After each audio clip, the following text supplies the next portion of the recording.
శ్రీ గురుభ్యో నమః. లక్ష రోమలతాధార తాసమున్నేయ మధ్యమ. రోమాలి అనే తీగకు ఆధారంగా ఉండే సన్నని నడుము గల అమ్మ. తీగ పైకి ప్రాకడానికి ఒక ఆధారం ఉండాలి కదా. ఆధారం లేకపోతే ప్రాకడం కుదరదు. ఆ ఆధారమే అమ్మ నడుము. తీగ ప్రాకుతోంది కాబట్టి తీగకు ఏదో ఆధారం ఉండి తీరాలి కాబట్టి నడుము ఉందనే ఊహ తప్పిస్తే అక్కడ నడుము ఉన్నట్టు కనపడదు. అంటే అంత సన్నని నడుము అని భావము.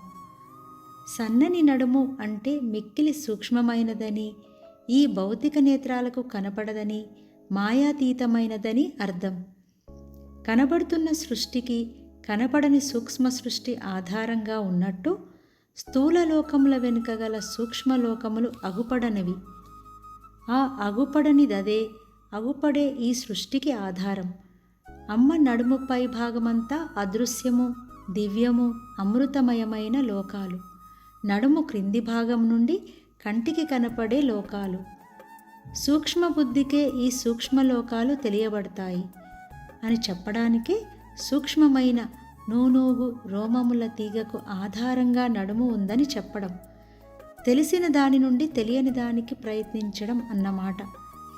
పరిమితమైన మనస్సుతో అపరిమితమైన దైవాన్ని తెలుసుకోవడం అన్నమాట. ఇది ఆరోహణ క్రమము, తక్కువ నుంచి ఎక్కువకు ప్రయాణం. ఈ సూక్ష్మానికి సంబంధించిన ఆరోహణ క్రమానికి రోమాలి తీగ ఉదాహరణగా చెప్పబడింది. సాముద్రిక శాస్త్రం ప్రకారం సన్నని నడుము ఉన్నవారు ఎక్కువ మంది సంతానానికి కష్టం లేకుండా జన్మనిస్తుంది. అమ్మ నడుం అంత సన్నగా ఉంది కాబట్టి అమ్మ ఆ బ్రహ్మ కీట జనని, ఇన్ని బ్రహ్మాండాలలో ఇంతమంది పిల్లల్ని ఆ తల్లి కన్నది. కాబట్టి ఈ నామాన్ని జగన్మాత స్వరూపాన్ని అనుసంధానం చేసి నమస్కరించాలి.